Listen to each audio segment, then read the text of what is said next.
What is this meta even? Holy never played anything worse than this. This surge got to be the worst of all time. Thank God it's over. Never think of adding solo mode back until you change the surge. This surge about to make the most Mickey FNCS win ever. If you don't pull zone, you might as well just leave the game.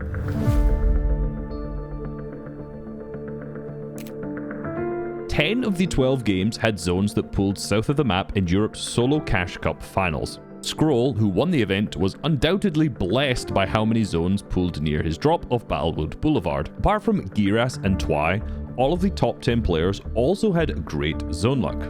Can you guess where the worst performing 10 players dropped? That's correct, for the most part, to the north of the map. The prize pool for this event was $121,500, with first place taking home $15,000. So did where the zone pooled really cost top players thousands of dollars? In order to understand that, we need to take a deep dive into game number 3 and go through the eyes of Vanya, who made 4 different tweets showing his frustration about this meta. Unsurprisingly, Vanya dropped at Latte Landing in the north of the map, and overall in this tournament he ended up placing 39th. In this match, the zone pulls to the southwest, so he makes an early rotation from his drop spot. As he arrives at the edge of the second zone, he spots Kiro, who he tags for 34 damage. This is really important because there are 82 players still alive, which means that Storm Surge will activate later in the match. Historically, players with the least total damage would be hit by Storm Surge during zone transitions. However, as of October, that has been changed to net damage, which is damage dealt minus the damage you take. So with 34 damage dealt and 0 damage taken, Vanya currently has a net damage of 34. However, now, because Kiro's been shot at, he just builds up on top of the hill and stares back at Vanya. This means that Vanya cannot rotate up this hill in front of him, so instead it goes around and rotates towards Lethal Labs, where there are already 6 players boxed up. But because this has taken a while, a lot of other players have also rotated into this position, like Izzy. Vanya next sees an opportunity to shoot Kiro for 70 damage, which would put him 104 damage above. However, he gets shot for 102 damage by Izzy, making his net surge +2. Since he's then had to box up and heal, Kiro rotates in front of him and now has a high ground position to hold Vanya from, where he's able to tag him for 42 damage. And now for the first time in this match, Vanya has a negative net surge damage of -40. His ex-teammate Swizzy then hits him for 48, so now all of his big pots are gone from his inventory. This means he has to force his way into the mending machine, which is nearby, where he can buy more with gold. However, Swizzy is camping here and pumps him for 57, and eventually at this point he is able to buy 2 more bigs, but he's -145 net surge and needs to start dealing damage. I would say at this point the game is recoverable. If he builds up, starts dealing damage to other players around him, then he can get a positive net damage, meaning he won't die to Storm Surge. But unfortunately, instead of looking for damage, he starts to refarm around him to get his materials back up, and Swizzy is able to lurk on him again and hits him for 43, and then for a third time and hits him for 10. He then sits in a box with no top and is beamed for 158 damage by Truly, so at this point his net surge damage is -356, the lowest of anyone alive in the lobby.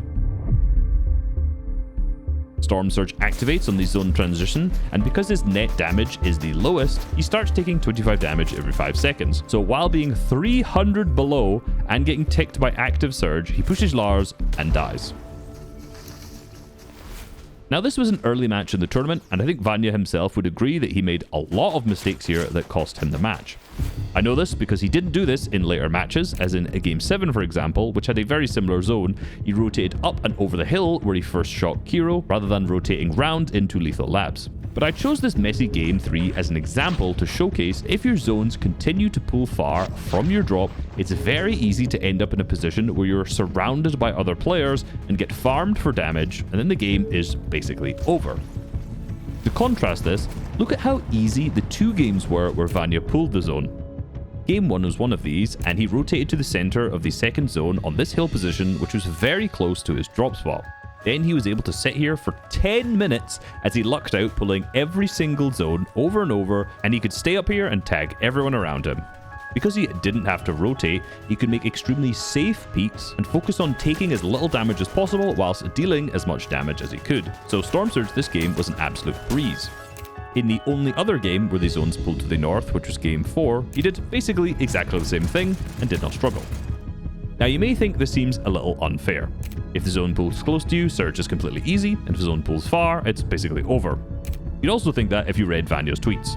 Worst Surge ever, cloud emoji. Solo Cash Cup day 1, worst Surge, worst zones. Solo Cash Cup finals, bring back old Surge for solos. Hey at Fortnite status at Fortnite competitive, can you bring back old Surge for solo mode? Thanks. And finally, yes, the Surge may be good for duos or trios, but not for solo mode.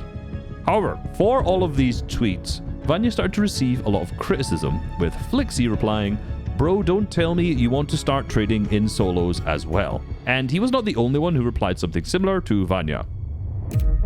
The entire reason that Storm Surge was changed to net damage from total damage dealt was because teams were trading Surge back and forth with each other, intentionally not killing each other to artificially rack up damage.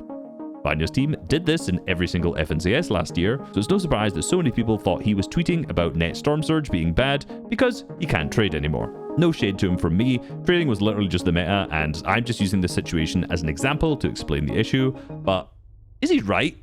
Is this Surge just hide and seek? To answer that, we need to look at Scroll, who won. He had some insane zone luck, so was his $15,000 win just gifted to him? Well, obviously not. All the other players landing this area also had the same RNG, and Squirrel was actually the only person who dropped in the southwest quarter of the map that placed in the top 10. His teammate Sky, who landed at the same drop, had all of the same advantages, but only ended up placing 37th out of 100 players. He had the 4th most damage, the 3rd best damage ratio, and only got ticked by Surge once across the entire 12 games, but still failed to place in the top 10. Some of Europe's best solo players like Cammy and Pixie, who also had great zone pools, both failed to make it into the top 20.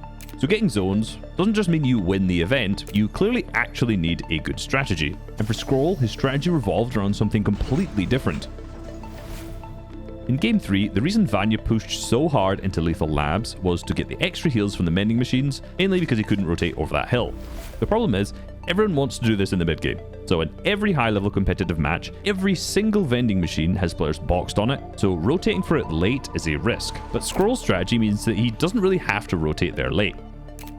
Battlewood Boulevard has 15 cash registers that have a 60% spawn rate, 11 safes that have an 11% spawn rate, and each chest also drops either 50, 75, or 100 gold. And Scroll has access to 18 chests in the part of the drop spot that he loots, so Scroll gets a lot of gold. In Game 7, he won with 6 eliminations, and the bus path here ran from west to east. Since Scroll lands first, he's able to grab a Deadeye assault rifle and white skyjump out of the sky before he even lands. He loots up and farms max metal, but doesn't bother with brick just yet. He then climbs onto the top of the antenna, located in the center of the drop spot, and builds a small base. From this position, he can see the mending machine, so he knows if he can rotate to it or not.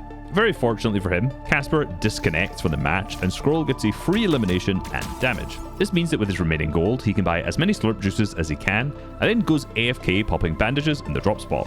He then juggles his extra slurp and a medkit all the way through the storm, and when the 5th zone pops up, he can just pop one and wingsuit into the dead side away from everyone else. He's now in the 5th zone and he's taken 0 damage, dealt around 200, and he still has 2 slurps left with capped materials. Basically, because the storm only damages for 1 every second until the 5th zone, Scroll used his large amount of gold to buy slurps and white heals to stay away from everyone else, playing to minimize the damage taken rather than maximize the damage dealt. This is what Vanya means by playing hide and seek. He's just keeping away from everyone else by hiding in the storm. The thing is, this strategy didn't just work for when he had good zone pulls. In one of the 2 games where the zone pulled far, Scroll placed 4th with 4 elims.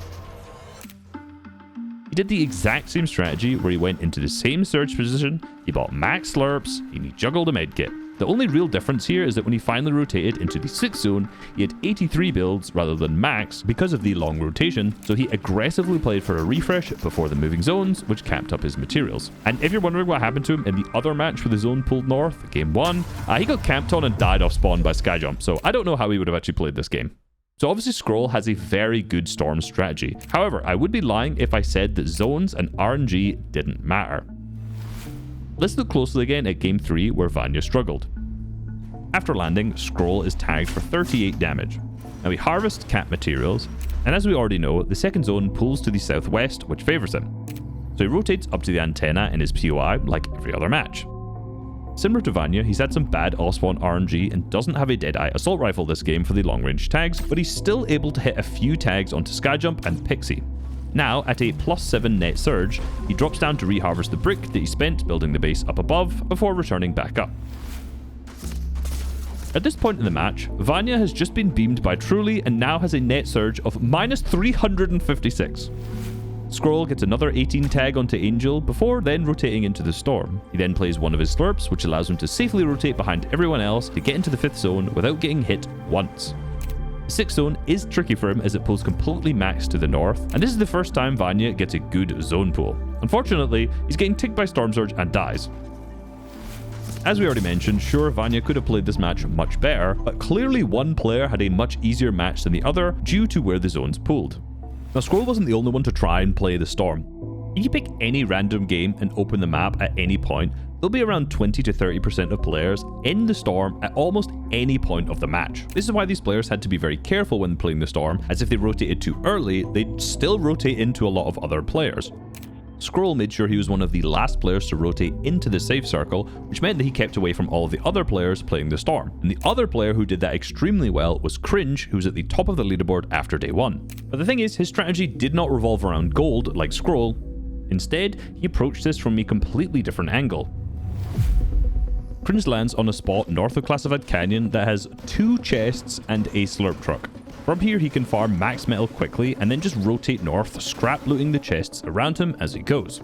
He gets a 19 tag onto Nero before boxing up on the fishing rod spawns in the East River. Interestingly, he doesn't fish the holes, he just creates enough space to fish the water underneath. There's a 60% chance to get a small fry, a 30% chance to get a flopper, a 10% chance to get a shieldfish, and a 0.49% chance you'll get the mythic pistol, and finally is the same chance of getting some gold. 4 minutes into fishing, he luckily pulls the mythic pistol, and after 7 minutes, he stops fishing. This means that when the 4th zone's here, he can just use all of the small fries that he's fished up to keep himself alive without wasting any floppers. Because he's deep into Storm, most people don't expect him to still be sitting in this box, so this allows him to get a lot of easy tags. He tags Winter for 27, Hizix for 100, and then again Winter for 47 much later, putting him at plus 193 net surge. 5th zone pulls fully maximum, the furthest away possible pull it could be, and he's the deepest person into Storm, which means that no one is behind him. He has to make the tough choice of what to drop for the floppers so that he can survive this rotation, and it's obviously not going to be the mythic pistol, so he drops the purple pump. As he rotates, he buys 1 slurp with the gold that he has, and he's also credited for killing Hizix, which he damaged earlier. So with the siphon and the slurp popped, he stays at 100 HP for a lot of this rotate. However, when he's close to getting into the 5th zone, the 6th zone appears near him, which is now a 5 tick. So he uses 1 flopper, and then the last of his gold for a patch-up in sus. Then he can just wingsuit in, and he still has floppers to spare. Because of this fishing strategy, at the 6th zone, he's now taken 0 damage, but dealt 193, entirely bypassing the Storm Surge just by sitting and fishing. You may ask how he gets a shotgun to play out the rest of this game, but a player who is down on Surge just runs next to his box and he wipes him out. The thing is, depending on where the zone pulls, Cringe would have a different strategy for this. There are fishing rod spawns all around the map, and he chose whichever one was basically somewhere in the 2nd zone. Some of them are in the center of the map, some of them are over to the east, some are to the west, but this strategy took him to 1st place on day 1. Now this strategy was so good that on day 2, Twy just copied it, and he went from 55th on the leaderboard all the way up to 6th place, earning himself $6,000. So both days, the player who earned the most points was just sitting in Storm and fishing. So sure, people were mocking Vanya's tweets, but he definitely is kind of right that Surge is just hide and seek. However, criticizing this doesn't really make that much sense to me. With Storm Surge trading, the main strategy that teams used was to trade their damage early, and then if they pulled a zone, they'd sit on a Surge base, and if a zone pulled far, they would play the Storm, which is the exact same thing that's happening right now, just without the teaming of Surge trading. Or as much teaming, it's still Fortnite, people team all the time. Playing the Storm has been the meta for the last 2 years at least, and sure, pulling zones helped, undoubtedly, but come on, we can't be making max zone pull tweets in the year 2026. If you want some more in-depth on that and how this structure ruined FNCS for a year, you can click on this video on screen right now.